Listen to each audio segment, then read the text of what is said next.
A new year dawns, and less than 3 weeks away from someone claiming the national championship in Atlanta, and the first of 3 quarterfinals to be played on this New Year's Day will unfold in the Peach Bowl.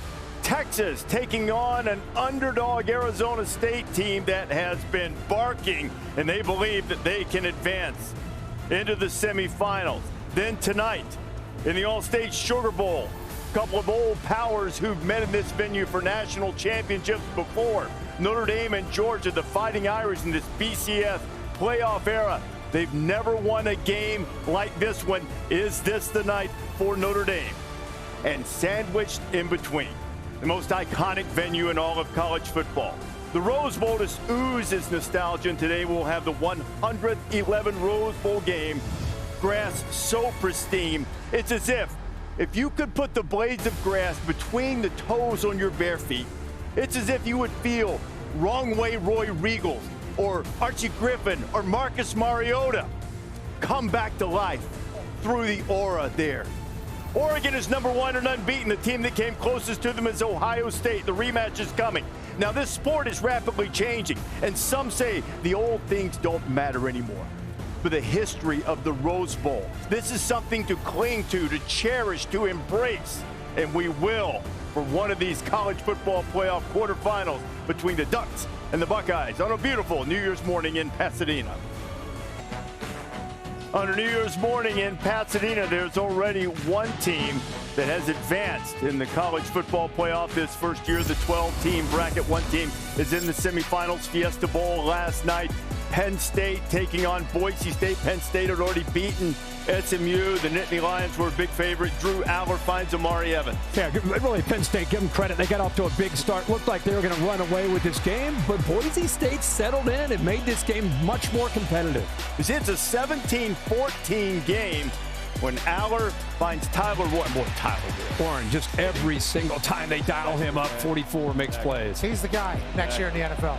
These two backs, just too much to handle. Singleton, Allen, been doing this for 3 years, and they've been rolling, folks.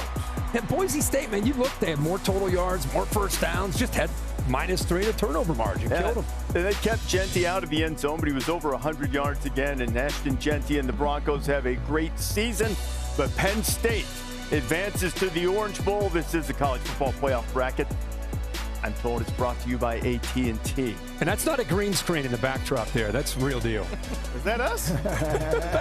that's a real field right there. Wow. At the site of the Herbstreit family broadcast booth, the iconic Rose Bowl. Kirk's going to be calling the game for the 16th time. Glad to have you with us on New Year's morning, and Happy New Year to all of you. Rece Davis, along with Desmond Howard, Pat McAfee, Nick Saban, Lee Corso, and Kirk Herbstreit. Of course, we would be remiss this morning if we didn't mention that our hearts, prayers, and thoughts with all of those in New Orleans after the horrific events last night. We'll detail this a little bit later on in the show, but at the moment, the Sugar Bowl plans to go on as scheduled according to the New Orleans Police Department, while the Sugar Bowl saying they continue to monitor those events. Certainly casting a pall on what's going to happen in New Orleans, but this is a big day for the sport. New Year's Day is always an iconic moment on the calendar for college football, and this year, in the first year of the 12-team playoff, to have 3 games like we have here. Most notably, this rematch of what maybe was the best game of the entire season between Oregon and Ohio State. Yeah, definitely Ohio State and Oregon, and granddaddy of them all, the Rose Bowl, and it's an honor to be here. I mean, there is no question asked. Whenever you walk in here, you can feel it. Now, you know the Herbstreit family booth is up there in the grass, and the way you chit-chatted about the grass and described it in the open, I don't think anybody could say it any better. If you were to touch this grass, it would feel as if the history of football was kind of one with your soul, one with your body. It's like the 17th fairway at Augusta National. I mean, look at that. Yeah, and then you look at the views, the San Gabriel Mountains with the cotton candy clouds, and then the way the sun will rise and then the sun will set, and as the sun is setting tonight, there's going to be a football game taking place. You're talking about movie stuff. Yeah. And the fact that we get to be a part of it, and I get to be a part of it, obviously all of you certainly deserve it, but the fact that I am here is insane. It's going to be a great day of college football. We're lucky to be here, Rece. We are lucky to be here. We are lucky to be here, not you. No, I'm at your house. Your name's on this thing. We all are. We all are. Yeah, This is an iconic place, having played played there a few times. There's nothing like Coach, can you try to talk to the powers to be to make this the national championship site moving forward every year? Like every year moving forward. Can you talk to your friends about that? I think Pat should take the lead on that. No. This has been a thing. Which one of you guys going to be the commissioner? This is going to become a thing. Trying to make him the commissioner. This is going to become a thing. This guy needs to be running college ball. We all understand that, and now he's going to be trying to no, let's say the doofus with the belt buckle is the one. Nobody's going to believe that. Hey, it's you. The world needs it. But the world needs an escape, too, by the way. Yeah, we do. And college football has been delivering all year, and it's a great celebration. It's a great celebration, especially here. You know, what we've had in all of the playoff games so far is that the favorite team, not necessarily the higher seed, because Penn State was a lower seed last night, but the favorites have all won.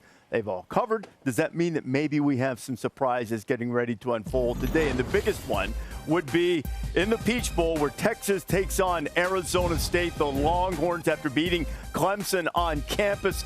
Kirk, big favorites going in against the Sun Devils. Yeah, Arizona State's going to have to get off to a good start. They're very confident coming in. We've all heard about that. We'll talk about that later in the show. Cam Scadaboo's been tough for anybody to slow down. This guy is a big, powerful back.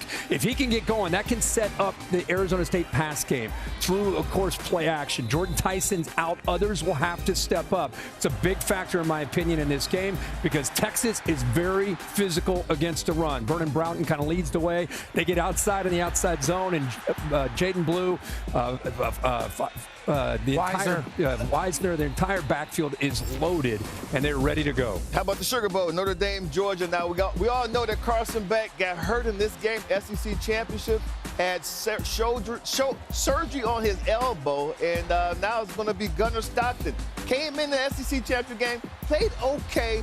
Curious to see how this offense is going to look with Stockton at the quarterback position, and obviously, guys, I don't know, Notre Dame, man, Riley Leonard, Jeremiah Love. I mean, this offense is on fire. This game is going to be one of the more competitive games of the day. Speaking of competitive games, you've already seen this one played this season. It was one of the greatest games of the year. The Big Ten champs, the Oregon Ducks, undefeated and underdogs in the Rose Bowl, will have to battle against an Ohio State defense that punished the Tennessee Volunteers. Obviously, in the backfield, Jordan James and Whittington can get the job done. Dylan Gabriel can spread it to a litany of weapons. Speaking of a litany of weapons on the defensive side, they can get after the quarterback. Will they be able to do that with Will Howard, who against Tennessee won, as they say, bananas? Travion Henderson and Judkins in the backfield can tote the rock. Their defense hums around the field. You're talking about massive game, huge implications. Quarterfinals of the college football playoffs, Ohio State, Oregon at the Rose Bowl. I want to talk about that Notre Dame team taking on Georgia. Yeah. What Notre Dame was able to do against Indiana was certainly awesome to watch. In the freezing cold, they were able to pound the rock. Obviously, Jeremiah Love goes for 98 yards. Riley Leonard's able to run it. He accounts for 32 touchdowns on the season. They've kind of figured out how to play their team. They're taking on a Georgia team that's got some very much needed rest, and they got a new quarterback over there in Gunnar Stockton. That game has a lot of question marks, but can live up to the hype. Well, I think the big question mark in this game is who can make the quarterback win the game, and then which quarterback can step up and do it. Now, what does that entail? You got to stop the run on defense. You got to tackle well. You got to create down and distance situations where the quarterback has to make plays, whether they're with his feet or with his arm. And I think that's going to be who can do that. Which team can do that in this game? Make the quarterback win the game. And you know, that means the whole team around you got to play well. You got to be able to run the ball on offense. You better stop the run on defense. So lots of pressure on the quarterbacks in this game. Yeah, I think talking about pressure on quarterbacks, how about Quinn Ewers in Texas? Played very well against Clemson, but this is another big matchup. You're talking about an Arizona State team. They have nothing to lose. They're playing with house money, and there's a lot of chirping coming out of their camp talking about they think that they're better than Texas. Levitt, their quarterback, says he's better than Texas's quarterback. So these guys are going to come in there with a bunch of confidence. And not only are they chirping, but then their coach, he's like backing it up. I just want my guys to be their guys. So I think this is going to be hey, y'all, Texas better come to play because Arizona State, I think they want to make a statement. They're out on a mission in this game. Here is some important facts why Oregon is number one. Okay. Yeah. Oregon has a 3-0 and beaten Boise State, Penn State, and Ohio State. That's three playoff teams. And every playoff team. Good. And remember, Oregon is the only team in the top 15 in the rushing and scoring defense. And listen to this. They got a quarterback. He's a hero. Yeah. Gabriel He's the most experienced guy in college football. Yep. He's starting his 63rd game. Wow. I never heard of that. And the guy is amazing because he has accounted for more touchdowns than any other guy in the history of football. Wow. Man, very good. And wait a minute. I said some good things about Oregon. Yeah. I can't believe it. They're an underdog to Ohio State. Yeah. Somebody knows something. I don't know. Are you going with somebody? Maybe. Well, I think we look back at that Ohio State-Tennessee game, and the thing that I think stands out to all of us is the line of scrimmage. Ohio State's offensive line after that Michigan game dominated Tennessee at the line of scrimmage, and the Ohio State defense just collapsed anything that Tennessee could do. Can they do that in a very different set of circumstances against Oregon? And I think this Notre Dame-Georgia game is interesting. I know, Coach, you probably recruited Gunnar Stockton. This guy, I almost feel like people are thinking it's like he's a walk-on that's coming in for Carson Beck. This guy was highly decorated. Broke every Georgia high school passing record that Trevor Lawrence set as far as touchdowns and yards. Guy's a ball player. Dude is I didn't know that. and that's the other He's thing legit. is I'm reading these players' comments. Right. And I'm hearing things like, he's our guy. Like, nothing against Carson Beck, but, like, they really like this guy. Yeah. Sounds like he's going hunting with them, going fishing with them. Like, he's one of the guys. Exactly. And the way that team reacted in the second half in Atlanta in the SEC championship game, I don't know if it's necessarily what are they going to do without Carson Beck. I think it's Mike Bobo reassessing, finding out what this guy does well, a couple weeks to get this offense ready. I'm excited to see how Georgia responds to this set of circumstances. And one thing about him, he can run. He can run. Yeah. He can run. And he will run. He will. Yeah. That's gonna but be I just think the team is really excited that he's stepping so the in. Twins are home on vacation, so I put them to work. I said, find me some interesting quotes about, players or coaches in these games. And that was one of the quotes that Big Twin sent me about the way they rally around Gunnar. Like he's one of those guys that they want to go out and play well. They're hanging out with him. 100% right, yeah. And I think what helps is he had to play against that Georgia defense, right, for the last couple of years in practice.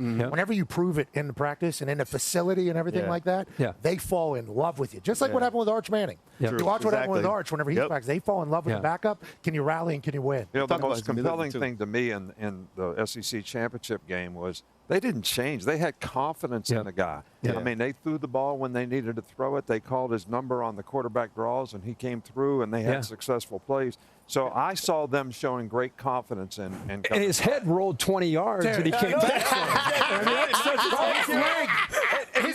Not only that, since we started the BCS in 1998, Notre Dame is 0-8 in BCS and playoff games. They lost another starter on defense.